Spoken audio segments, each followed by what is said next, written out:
We have a treat. We have one of our valued virtual client members that's going to be speaking to us today, and I have the honor and privilege of introducing him. Zaylore Stout. Zaylore Stout. There we go. Has been a valued member of Office Center's community since May 2014. He was raised in Southern California and received his BA from Cal State Fullerton. He moved to Minnesota. I'm like, dude, you moved to Minnesota from California? And he did inform me that he goes back a lot to visit, correct? Yes. Okay. He moved to Minnesota because he came to law school here at St. Thomas. He was elected to the student government president, and he was a student government president and graduated in 2010. He's internationally published. I want to hear more about that. And sought after as a guest speaker across the country. Attorney Stout owns his own law firm here in Minneapolis, handles employment law matters which include sexual harassment, discrimination, wrongful termination, and wage and hour disputes. He serves on the board of directors at Reclaim, is on the Human Rights Commission for his city, and ran for city council here, right here in St. Louis Park. Woohoo! We're honored to have him speak to us today, and he's going to talk to us about the 10 employment pitfalls where HR and the law intersect. So let's all give Zaylore a warm welcome and a big woo! Well, good afternoon, everyone. Zaylore Stout and Associates. Pitfalls in regards to employment and labor law, it's stuff that's always going to intersect. It's always a practice area that's going to keep us in business, because whenever you have employees and employers, there's always going to be issues. There's always going to be disputes. And so the issue is what are some of the things that you as employers can do, or as managers of companies, to try to prevent your particular given situation from resulting in litigation. So I always like starting off with this one, because it's like, why listen to me? Why should I listen to Zaylore and what he has to say? Well, some of the background on me is that I've been an HR consultant for 15 years. I've provided at least 15,000 individual HR consulting calls for clients, and that's nationally, not just, again, we're originally started in California, but I'm assisting clients all over the country. Participated in at least 4,000 unemployment labor board type hearings, reviewed over 100 employee handbooks. And then, of course, I went to law school and graduated here at St. Thomas in Minneapolis. And so since then, I've been a practicing attorney in regards to that area. And I actually represent plaintiff and defendants in regard to this matter. So it's important for you to be able to get a overview in regards to this area, not just from the defense perspective, from the plaintiff's attorney's perspective, because part of the issue is you want to be able to engage in conduct so that you're preventing an employee from going into the arms of the plaintiff's attorney in regard to these issues. And even if they do, then find ways to be able to bolster your case in situations so that those plaintiff's attorneys will be like, this isn't necessarily the case that I want to take, especially since plaintiff's attorneys take cases mainly on contingencies, because most employees don't have resources to pay an attorney $200, $300, $400 an hour in regard to handling their case. So more often than not, those plaintiff's attorneys get a cut of the action. So if they're able to settle the case, they're going to get a percentage of that. And so I've been able to resolve disputes for clients where, especially with defense clients, where I'm able to convince opposing counsel that you don't have a case here. You can waste your time on this, and at the end of the day, it's going to end up not reaping you any type of results or any rewards. So that's that part. And why is this topic important? I like the David Bowie line, changes, right? Because employment laws change all the time, all right? And so it's important that you guys, as business owners and managers, keep up with those changes. And even HR professionals, it's really hard for them to even stay on top of the changes and everything. So it's always important that, even HR managers or HR directors with companies have a resource that they can go to, whether it be an employment law attorney or an HR consultant that stays abreast in regards to all these changes all the time. Now I'm going to keep looking over here at my cards, because I could actually do a half-day seminar in each one of these 10 pitfalls here for you. So it's going to keep me on track in regards to the different areas and give you the highlights in regards to those different aspects. And as you guys have questions, as well as over there at the different locations, make sure you type those in, or you can shout them out. Still make sure that we get out of here on time. I've been doing so many of these seminars over my life that I'm pretty good at making sure that we stay on time and stay on task as it relates to these issues. So, number one, hiring and firing in haste. All right. So on the left side, folks are like, well, what is this? Right? This is a warm body. All right. And some employers hire the first warm body that comes in the door that they need for a particular position. And what I'm telling employees in regard to this is don't do that. All right. You want to make sure that you're looking at the hiring decision as an investment. right? You're investing in the employee. You're going to invest time, effort, energy, money, resources into that employee. And so you want to make sure that that investment is a sound investment.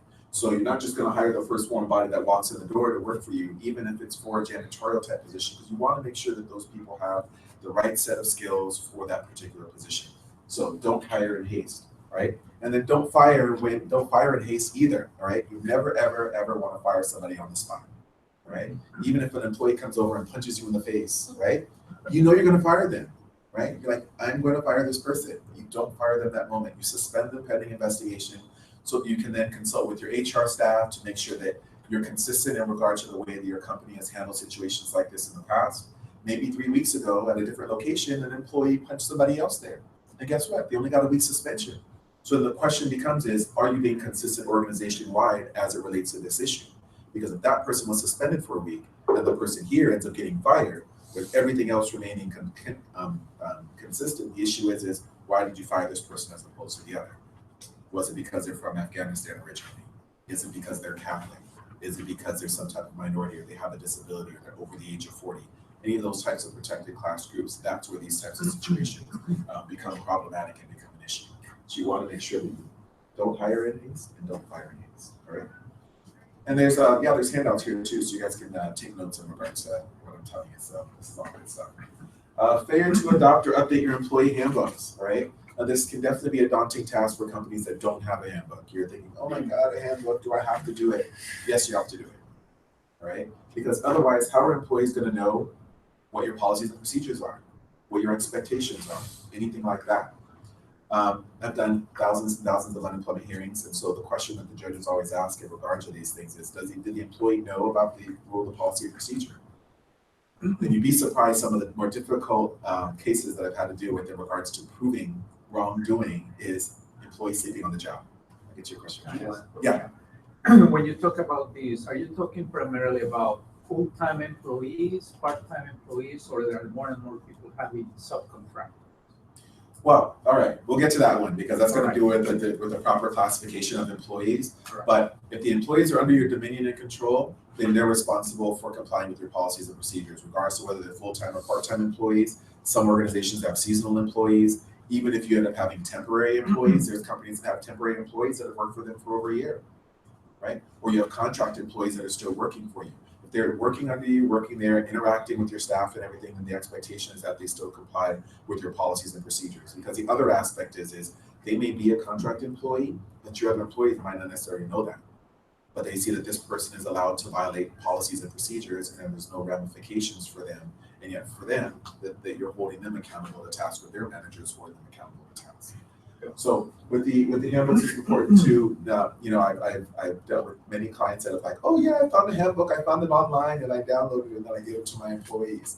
You definitely don't necessarily want to do that, because you want to make sure that the handbook is specific to your organization. There's lots of laws that are very state specific, so you want to make sure that it's compliant with the rules and the laws of your given state. So you definitely want to have help in regard to that. And then with the changes of the laws, right? And the judges and all that kind of stuff, you always want to make sure that you're updating those as much as possible as well. I mean, think about Minneapolis, right? Minimum wage, guess what? That changes a lot of things, right? Question? Is an employee handbook actually required in Minnesota? No, not required. But it's best practices, right? Because the other aspect is I mean, how are you going to plan on one of the main areas where employers are really concerned in regards to, monetary outlays is the dealing with unemployment claims. So if you fire somebody, you have to be able to prove to the state that they were fired for misconduct. Or if an employee quits, you have to be able to prove that the employee quit without good cause. The unemployment system was set up so that people who lost their job through no fault of their own, mainly being like a layoff, have the ability to be able to receive some funds to help them get into another job. It wasn't set up for people to quit to collect benefits, or for people that are terminated to collect benefits. But guess what? People collect those types of things all the time. And so the burden falls on the employer to be able to prove and provide that information to the state who's making that determination in regards to whether they should collect benefits or not. And if you don't have policies, procedures, things in writing in regard to that, outlining what are some of the issues and what are some of the things that could result to you being let go, the employees are going to collect it. And those could be then tens of thousands of dollars each year in regard to increase your unemployment tax rate. So that gets you back to the hearing part. So one of the tougher parts that in regards to proving cases would be, strangely enough, sleeping on the job, right? So you would think sleeping on the job is a no-brainer. You think that it would be common sense that you are not allowed to sleep on the job. But guess what? I've been in many an unemployment hearing where the judge looks at the employer and is like, well, how is the employee supposed to know that they can't sleep on the job?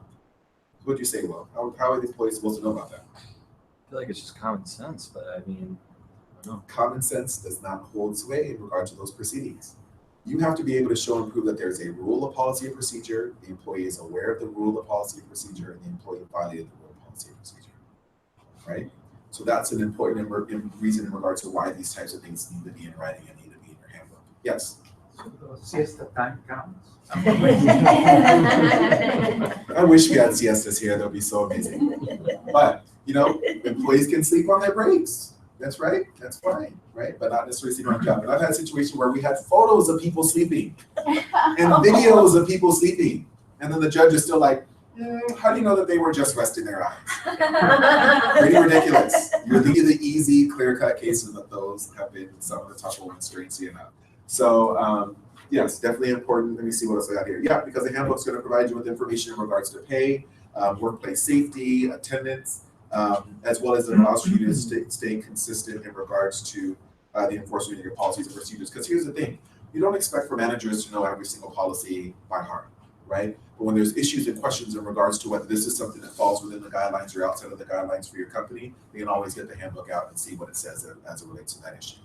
And again, all policies aren't going to be in writing, because if you have every policy in writing, the handbook would be as big as this room, right? There's certain policies that are in practice as well, but if these end up becoming issues that are constantly occurring, then you want to make sure you update your handbook so it includes that. For example, social media policies, right? Didn't really necessarily need a social media policy on the books 15, 20 years ago, but now every company really has to have it because it's that big of a deal. So things change as time goes on and progress through these aspects. Job descriptions, accurate job descriptions. Like this one, it's like, which way is this? So I'm lost, I'm confused, unclear in regard to this, or they're using the wrong tools for the job. So the thing with job descriptions that's crucial is that it provides, your business is going to grow, and a lot of times, training and the aspects of having job descriptions tend to be something that falls by the wayside. And the other thing is that, your company may have took a lot of time, effort, and energy in regards to developing job descriptions for your positions, but jobs change all the time, right? This person's let go, this person got consolidated, this person went out on a leave of absence, or a particular employee's pregnant, and so now there's people that are filling in for the regular job duties, and now that person's job description of the work that they're actually doing is different than the actual job description that's on the books. So you want to make sure that you have accurate job descriptions outlining what are the expectations for the employee as it relates to each of those particular areas, and update your job description as well. This can also be helpful in regard to the interview process, in regards to trying to prevent discrimination claims. So let's say you have an employee that comes in a wheelchair and they're applying for a particular job, right? And the job requires for them to reach a really high area, and you're like, well, if they're in a wheelchair, how are they going to be able to do that? You want to be very careful in regard to the questions that you ask the employees, especially if they're part of it, if you perceive or are aware that they may be part of a protected class. But a legal thing that you would be able to do is provide them with a job description and say, here's a thorough job description in regard to this particular position. Is there anything in this job description that you couldn't perform without an accommodation? And then they can go through and say, oh yes, I can do all of these things. And if they say that they can do it, then you're supposed to presume that they can do it, right? But if they do say that there's certain areas that they may need an accommodation in regard to this, or that your office would normally have, the position would normally have this person work on the second floor, your building doesn't have an elevator, right? So the accommodation may be that if the person's hired for this position, that they have an office on the ground floor, right? Easy accommodation, likely, right? But these are things that you want to be made aware of in regard to the job description aspect.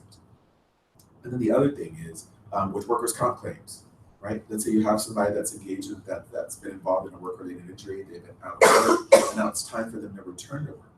Then if you don't have a job description that's detailed and providing information in regards to, how much lifting do they have to do, twisting, turning, standing, all of that kind of stuff that ends up coming up as it relates to those doctor's notes with accommodations returning to work, then it could be a little bit more complicated and cumbersome in regards to getting them back to work.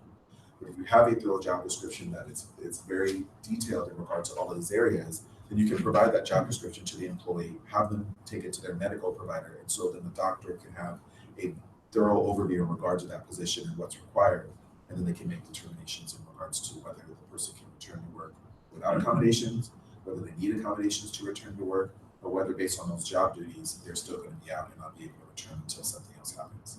Are there times when the accommodation they're requesting is unreasonable and the employer doesn't have to comply with it? Like, for instance, if the are required to work outside and they say that they can't handle the heat, but the job's outside, would that be an instance where you wouldn't have to make an accommodation for them, or you would still have to try to find something? Well, here's the thing, all right, and this is the down and dirty, don't tell anybody.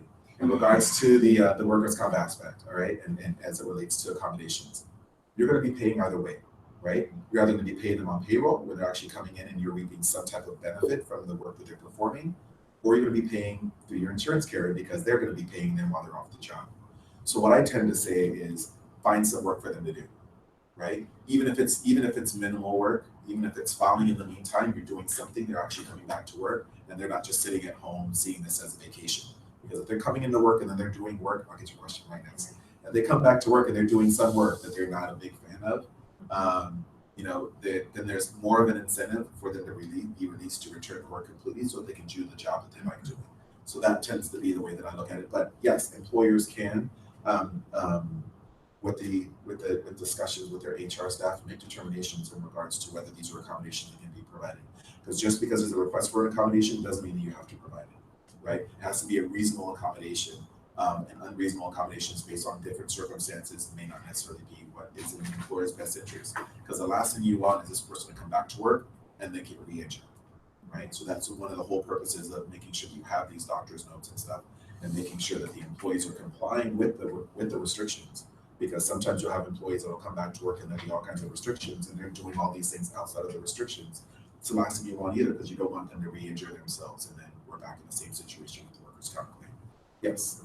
No, I was just interested in learning a little bit more about this from the standpoint of like hiring somebody. I mean, this is where they have not agreed to the job yet or whatever, you're just describing to them, but if there's aspects of the job they don't want to do, well then that's their choice. And if they won't sign, but if the job does require it, as a hiring company, you don't need to make accommodations, right?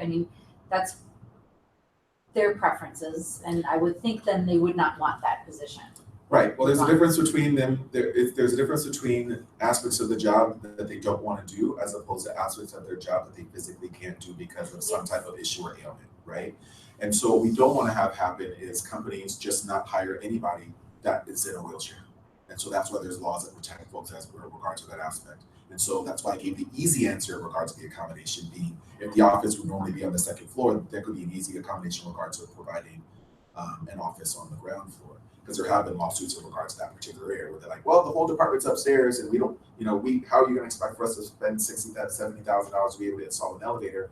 So we just can't hire them. Well, no, the courts would say this is an easy, reasonable accommodation for them to have an office downstairs.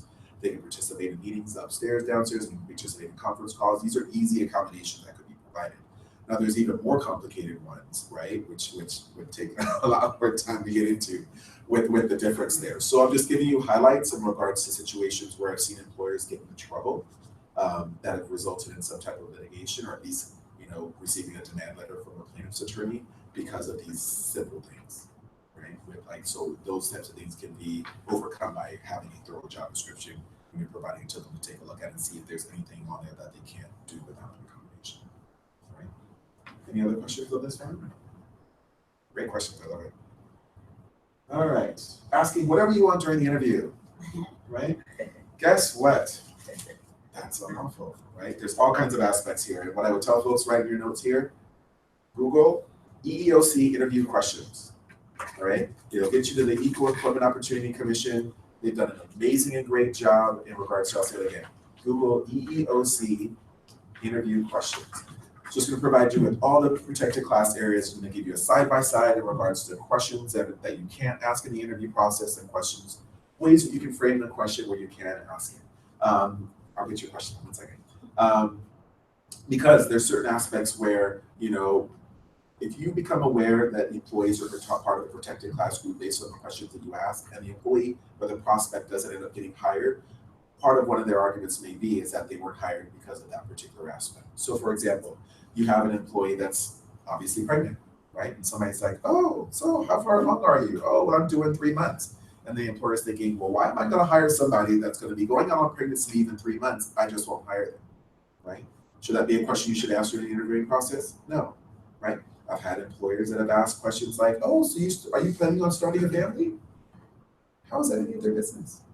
Right? But again, they're thinking, well, we don't want to hire women that are going to have kids and are going to have to go out on pregnancy leave. There's been many employees that have been sued in regard to this aspect. So you're participating in the interviewing process and you hear that somebody has an accent. You're like, oh, I hear you have an accent. Where is that from? Or where are you from? And then they say, oh, I'm from Bolivia.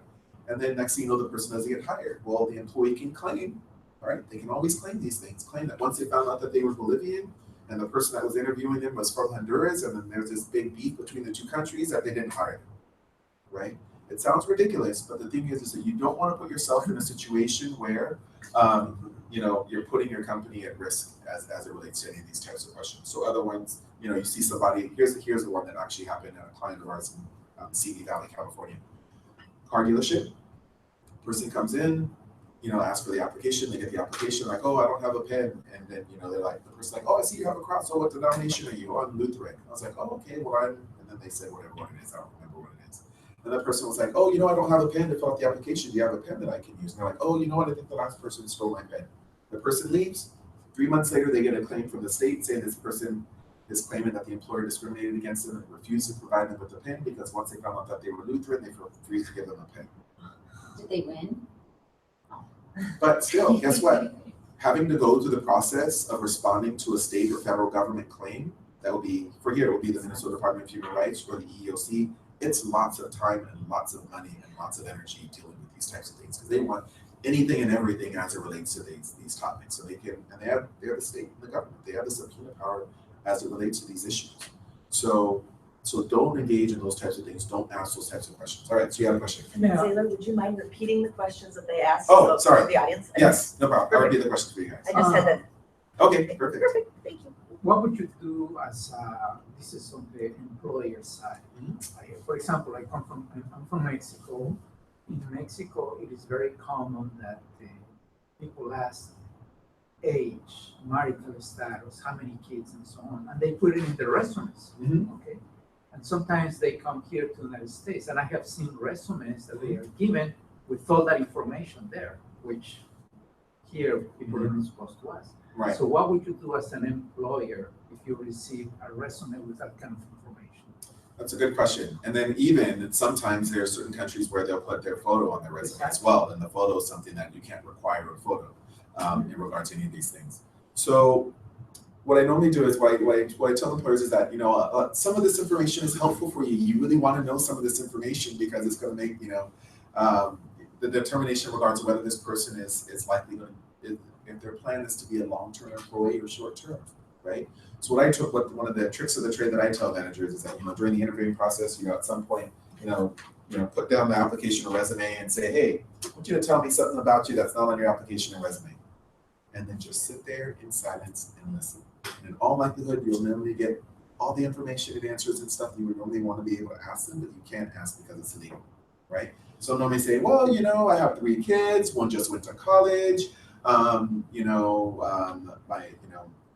my wife just got sick, and so we're working through the health thingy and all that kind of stuff. And so it's really important that I get health coverage, and I'm really looking for a company and a job that provides health benefits and stuff like that. But as an employer, Right. if you are the employer, the potential employer, Yep. if you receive the resume with that information, someone gave it to you, and what you do. Right. So the question is what happens when you receive a resume that has information on there that indicates that they're part of a protected class group and you didn't ask for it. The unlawful part is asking for it. If you don't ask for it, and they disclose the information, they disclose the information. Are you supposed to use all of this information as part of the hiring decision? No. So if you're there during the interviewing process and the person says that they're pregnant, you didn't ask, they just say that they're pregnant, Are you supposed to use the fact that they're pregnant as part of the hiring decision? No, right? But some of this information, like so for the example that I explained in regard to the father of 3 and then the wife has health issues and the one kid's going to college, what is that going to tell you as an employer? That's yours. That he has a lot of financial obligations and family obligations, and that's. Would that motivate him to get a job and stay at a job, or is this like they're just looking for a summer job to get a bunch of money to go to Lake Havasu? He needs a job, right? And this is somebody that's likely going to be a long-term employee, right? But then you have an employee that's like, oh yeah, I was in college for a couple months, but it wasn't my thing, and I just got a car, and I'm excited to like travel the world. This is what I'm all about. Well, what does that tell you? This person's just looking for money so they can go on the next road trip, right? They're not going to be for you for long term. But if that's really what you're looking for, if you're looking for somebody just to work there for a short period of time, this may be the prime person for you, right? But if you're looking for somebody more long term, then those are different things. So important to make sure that you're aware of the questions that you can and can't ask. There's certain ways you shouldn't be asking questions about their age. Even asking when did somebody graduate high school could divulge roughly how old they are, because you can figure out you're graduating high school around 17, 18. You do the math, you can figure these things out. So you definitely don't want to engage in any of that type of stuff. All right, improper pay practices. One of my favorites. I'm definitely a guru as it relates to wage and hour issues. When I was working at the HR consulting firm before going to law school, I got all of it. It's all detailed and intricate. You got to dig in and crunch all these numbers. Most folks don't like it. So you want to make sure that you have somebody on your team that loves it and can explain it all to you, because there's definitely folks out there that can do it. But important things you need to know. No, you can't make everybody an independent contractor. And no, you can't put everybody in your company on a salary, right? So that's like the overarching theme as it relates to that. There's specific laws as it relates to classifying whether somebody should be an employee or an independent contractor. And this is definitely one of the grayer areas as it relates to employment law. It's not real easy to determine. It's a balancing test. There's a bunch of factors and all these types of things, all right? And then, so that's step one, dealing with, whether the person's an employee or an independent contractor. And step two, whether they're exempt or non-exempt. That's the legal terminology for salary versus hourly, right? And so, you can't just make somebody, you can't just say, hey, you know what, you work so many hours, how about I give you a salary of $35,000, we call it even. You don't have to clock in and out. I don't have to pay you overtime. Are you happy with that? Yes, I'm happy with that. You can't do that, right? Even if the employee agrees to it, not allowed from a legal perspective. They have to meet the legal standard for being classified as an exempt employee, meaning that they're not entitled to overtime compensation. Again, another area where it's very gray as it relates to this aspect. So you definitely want to make sure that you have somebody who has expertise in regard to this area to help figure out and determine whether people are properly classified. And this kind of relates back to the job description aspect as well, because as job duties change, whether somebody may have been properly classified as an exempt employee in the beginning of the year, now they've taken on all these additional duties and responsibilities, and now they're not spending the majority of their time engaging in exempt type job duties, so they could possibly fall out of that classification. So it's very difficult and very tricky as it relates to that. But it's an area that I love. So it's an example of one of those things to make sure you have folks on your staff. If you have anybody that's classified as an independent contractor, you have people classified as exempt or people that are receiving salary and not receiving overtime pay, make sure your HR folks are evaluating on at least an annual basis to determine whether those classifications are appropriate. And an easy rule of thumb as it relates to this independent contractor versus employee part is if you have employees doing the exact same job as an independent contractor, in all likelihood, the independent contractor should be an employee. Employees independent contractors on average should not be doing the work that your employees are doing.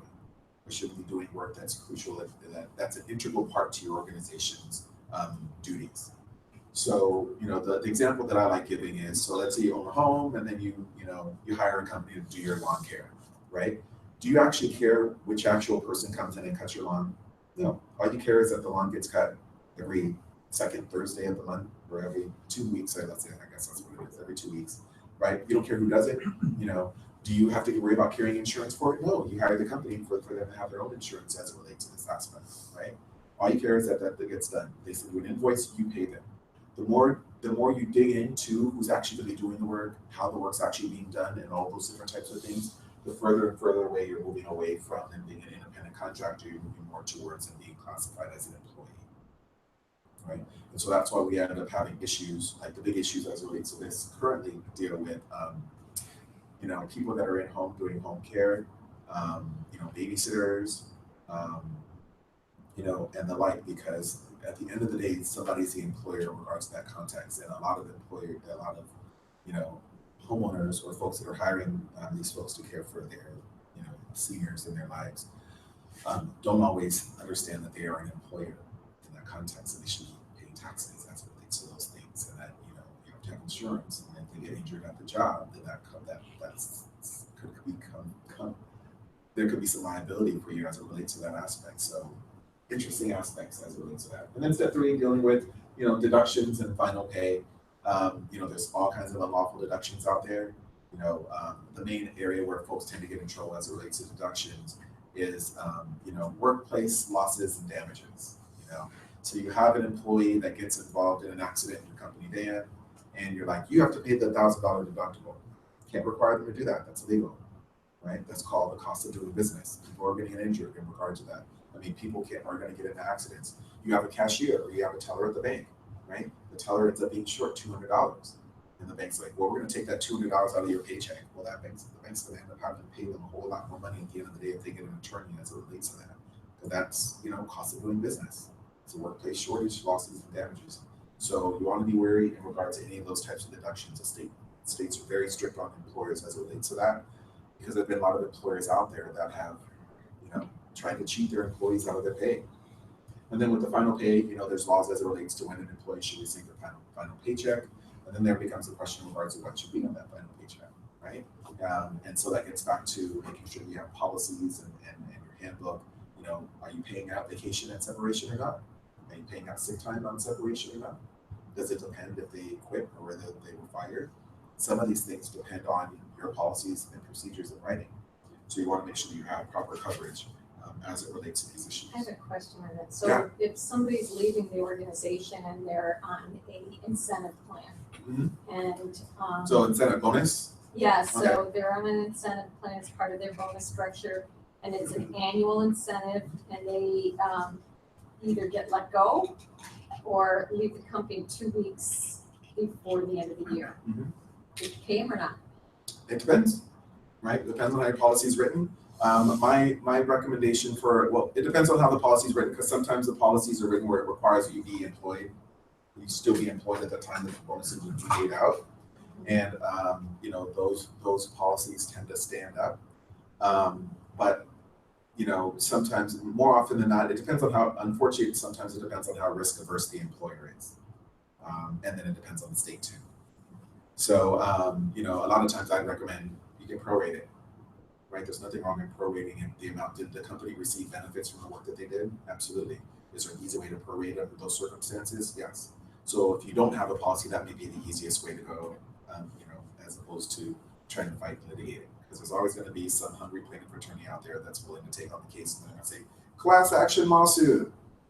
Everybody that's left the company over the last 5 years, you know, in regards to this particular bonus plan and incentive plan. And guess what? Wage and hour disputes are not covered by employment practices liability insurance. So those are areas where the employer would have to pay this right out of pocket.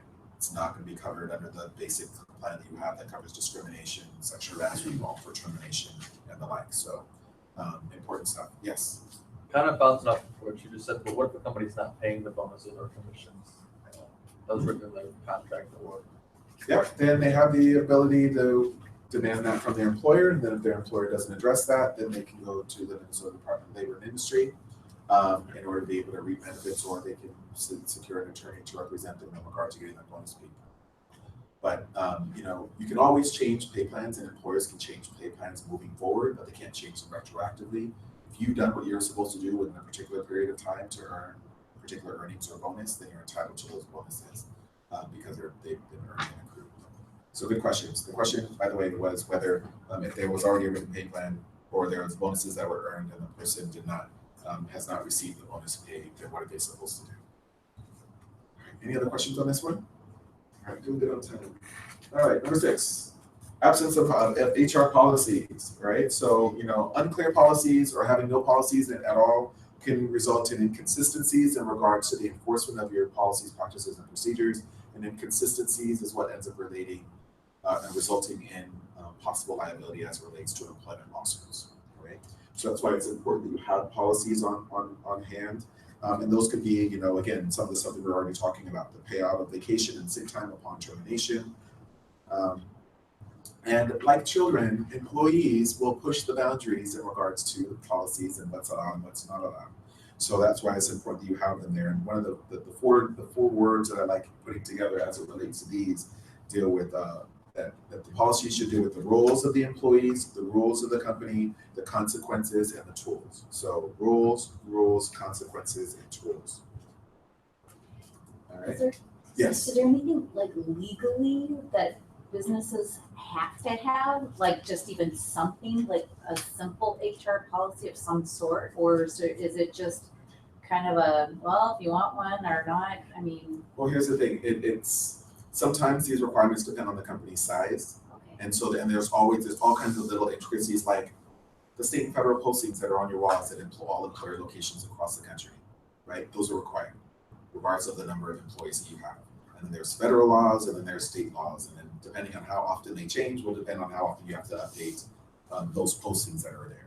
And then there's all different kinds of little intricacies and stuff that have to be like EEOC statement, that you're non-discrimination based on sex, sexual orientation, gender, race, all those different types of things. There's all kinds of stuff as it relates to leaves of absences, providing employees notices and notification in regards to Family Medical Leave Act and the Pregnancy Discrimination Act, and their ability to be able to go out and take time off to vote on voting day. I mean, there's tons and tons and tons of requirements that an employer is required to comply with the law and inform their employees of this as well. So having it in a handbook tends to be the easiest way to do it because it's all encompassing all in one place. You can give the employee the handbook and say, here, sign this acknowledgement form that you received a copy of the handbook. And it's just an acknowledgement that they received it. It's not an acknowledgement that they've read it, right? Because most employees aren't going to read the handbook from cover to cover. Most managers haven't read the handbook from cover to cover. But once they receive that handbook in hand and they sign that acknowledgement form, what the acknowledgement says is that they're aware that they're going to have to comply with all the rules, policies, and procedures within the handbook. And I might as well say in parentheses, regardless of whether you read it or not. Because it's their responsibility to be aware of what the rules of the road are as it relates to the company. Failure to train your workforce. All right, there should be a standard onboarding process for all of your staff so that there's no issues or concerns as it relates to being discriminatory and setting people up for failure and things of that nature. And the training should also include some review or discussion as it relates to, discrimination and sexual harassment. You don't just want it to be in writing in your handbook, the handbook that that nobody's going to read. So you want to make sure you actually go over those types of things as well, because we can't assume that people are going to know what type of conduct is allowed or not allowed in the workplace, especially if you work in an industry where you have a lot of people coming in where this is their first job, right?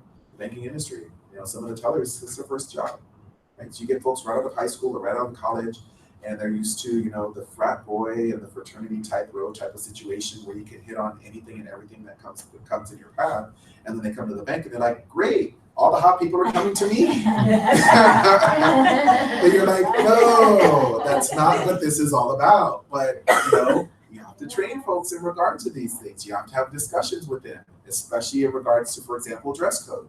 Dress code's always an issue in some of these industries. It's like, what's business appropriate? It depends. It depends what generation you're from. It depends on all those different types of things. Because you have, some of these folks coming in these skin tight dresses and stuff like that, like they're going to the club at 3:00 in the morning. That's not business appropriate, right? Or you have folks that are wearing clothes that are too tight, and then of course you'll bring it up as an issue to them and talk about the dress code, and they're like, well, I'm wearing the same dress that Mary's wearing, we went together. Well, Mary bought the one that appropriately sized for her as opposed to wearing one that's 3 times too small. Of course, you're gonna have a more tactful way of having that discussion with them. But these are the things that come up, right? Example again of the dress code policy that has to be updated. I remember when the midriffs came back around and everybody's coming to work with the midriff. No, this isn't Baywatch.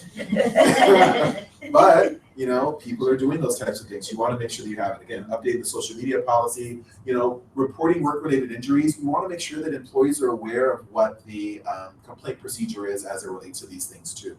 Because ideally what you want to have happen is, you know, if an employee feels as though their rights are being violated in the workplace, you want them to report it in-house. You want them to bring it in-house so you can address and take care of it without having the government or having an attorney involved. Because once the government and attorney is involved, it's going to cost you a lot of money to try to get out. Right? So you want them to report it in-house so you can address and take care of it in-house. And so the best way to do that is to make sure that they're aware of what the complaint procedures are. And again, with the work-related injuries, what to do with the, you know, the timeline in regard to reporting it, who to report it to, all of those different types of things are also crucial.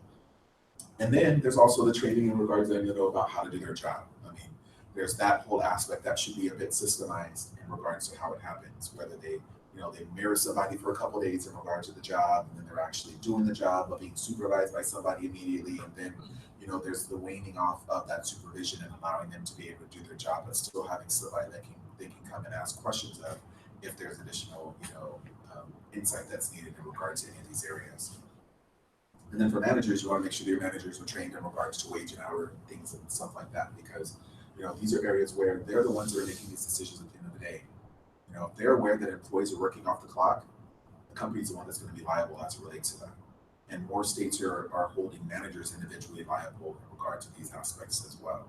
You know, leaves of absences, the managers, the ground level managers are going to be the first ones to know whether somebody is out of work due to an injury, right? Sometimes HR is the last ones to know. They're going to see the payroll and they're going to be like, where's Joe? He hasn't even clocked in for a week. Oh yeah, he got into a car accident. Yeah, he's been in the hospital for a while. Well, that's important because if he's worked there for over a year, the company has over 50 employees, and you know he's been full time, then he might be qualified for FMLA. And we need to give him the FMLA paperwork so that we know that the clock started in regards to the 12 weeks to be able to have his job protected. See, so there's always that stuff. So your managers need to know what types of situations require for them to be in contact with HR and keep them updated in regards to what's going on. Kind of a side note, but say I'm driving a personal car for a company and you're getting an accident or something like that, who's responsible for that? Because you talked about company cars, but personal cars for work. Yeah, if you're driving your personal car for work, it's a work-related injury, right? So it becomes complicated when employers require employees to use their personal vehicles for company time and for doing the company work. So that's always fun and interesting areas where, of course, conflict attorneys get to deal with. But yeah, those kinds of things happen all the time, unfortunately.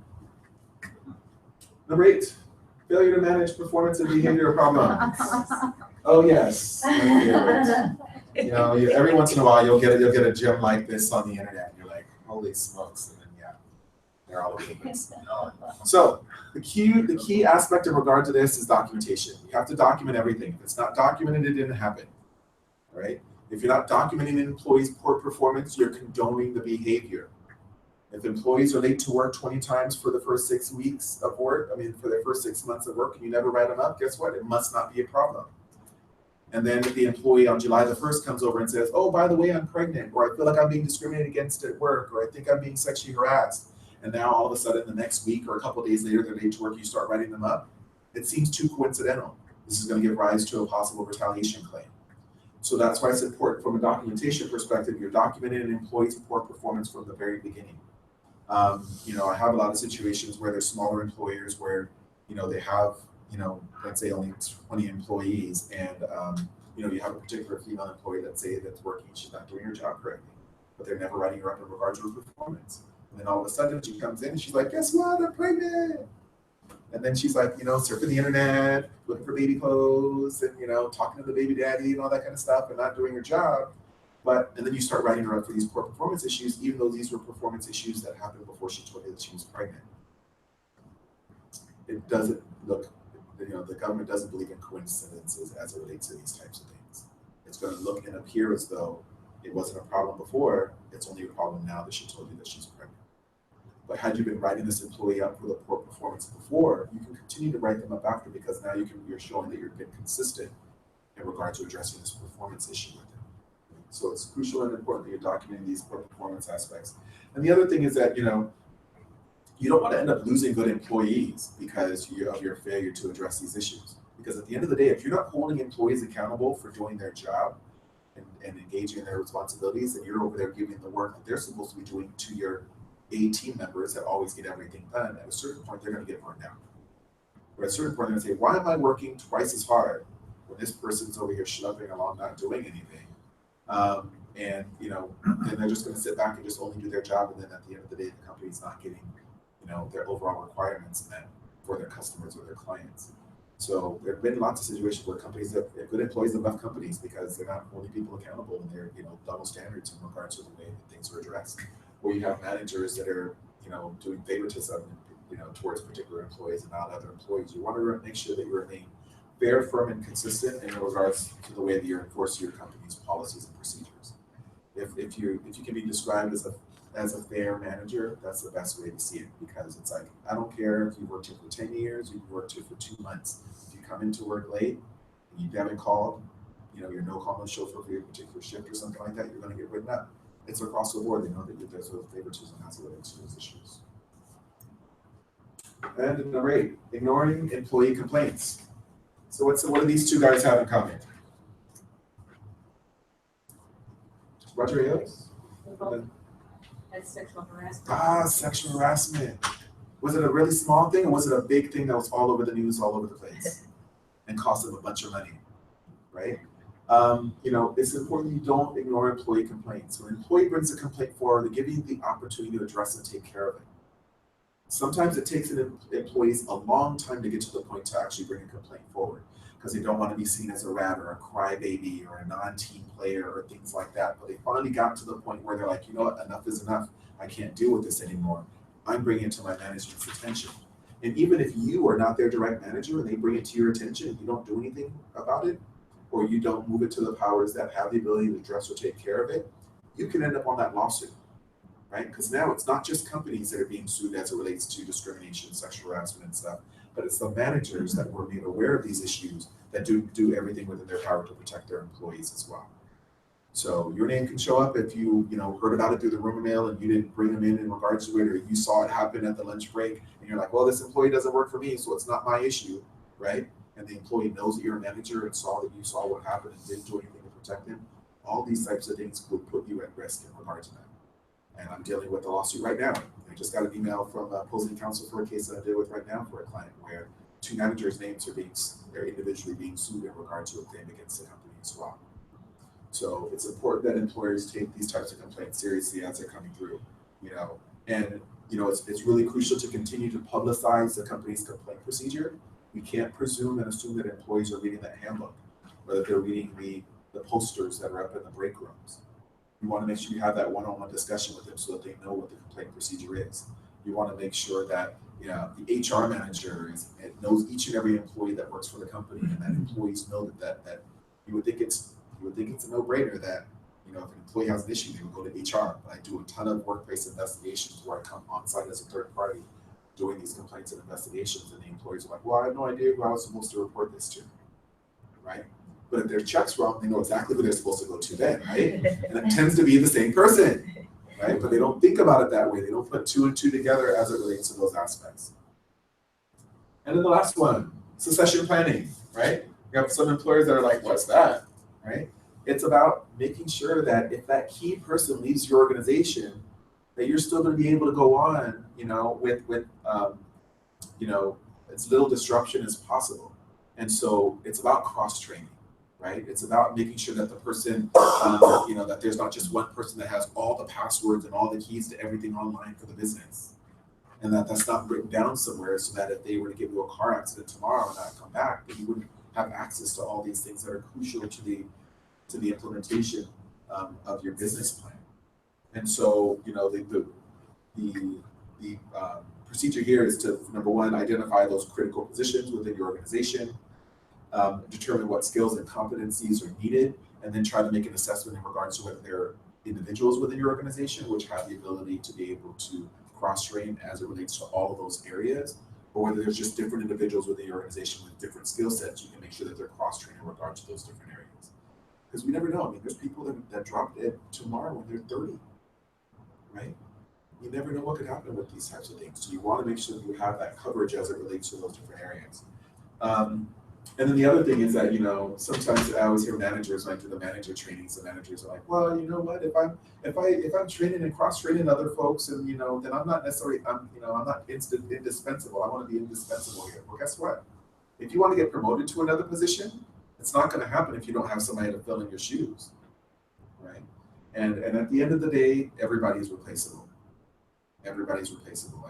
I shared investigations where CEOs of companies have been fired for engaging in discrimination or sexual harassment, because they're always the owners that have to write that check in regards to any of these types of claims. And if the person is putting the company at risk, they're gonna have, you know, regardless of how long they work for the companies, you know, organizations will let them go if they're engaging in conduct that's clearly unlawful and puts the company at risk. So now we have the Q&A part. If there's additional questions, are there any questions coming out from any of the other locations? Questions from you guys here? That's a good picture. So, any questions? It's nice when you get questions through. Oh yeah. Yeah. Well, I like doing that because then, you know, people don't forget the questions and there's like maybe a particular context based off of what I said. So I like hitting questions as we go through the session as well. You know, not everybody likes doing it that way, but it works for me. Yeah. All right. It worked really well, didn't it, everybody? Wow, good job. Good information, lots of golden nuggets, didn't we? Wow, woo-hoo. Thank you, sir. Of course, thank you, thank you. So we have more power lunches coming up at the end of the next couple of months. And in fact, next September's power lunch is going to be Kristen Brown, who's going to crack the corporate code and make more money and impact more people. And then Juan's in the house, and he's going to be our October speaker. And he's probably going to talk about how to wow his customers, right? Is that going to be our topic?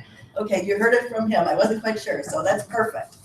We are busy. I mean, this month, you guys, has been crazy. Every day of the month, we've done something very special for co-working week, and we have a whole nother week to go.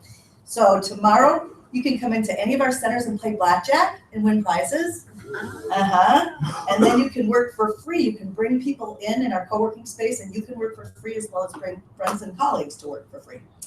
Next Monday is going to be our TGIM Monday, where if you buy a membership, you get a month for free. And then Tuesday, we're going to be hosting additional tours. And Wednesday, it's always treat day. And Thursday, we're going to end the month with a dilly of a day. We're serving more food, dillies. Then lots of stuff coming up in September, of course. What we'd love to have you do, Lori's just our owner, our amazing fearless leader, is all about building community and all about everybody getting to know each other through all of our free events. So check out our website, check out, you know, events coming up, because we do 4 events. You know, the first Thursday is going to be our park networking here. The second Tuesday is going to be, we host our France on Cork. So we serve wine and then meet and greet and welcome all of our new members there. Thursday is back on the calendar. So we're going to be hosting that, and also that day doing a Twin West Business Showcase luncheon at the Minnetonka Office Center. So we'd love to have, whether you're a member, a non-member, we're all about, like I say, building community and wanting to get everybody helping each other's businesses grow. So with that, we're going to have a great rest of the day and a great rest of the month. And again, thank you so much, Zaylore. We really appreciated your time. It was an honor to have you speak. Thank you. Everybody, have a great rest of the day. Is that what we're going to talk about?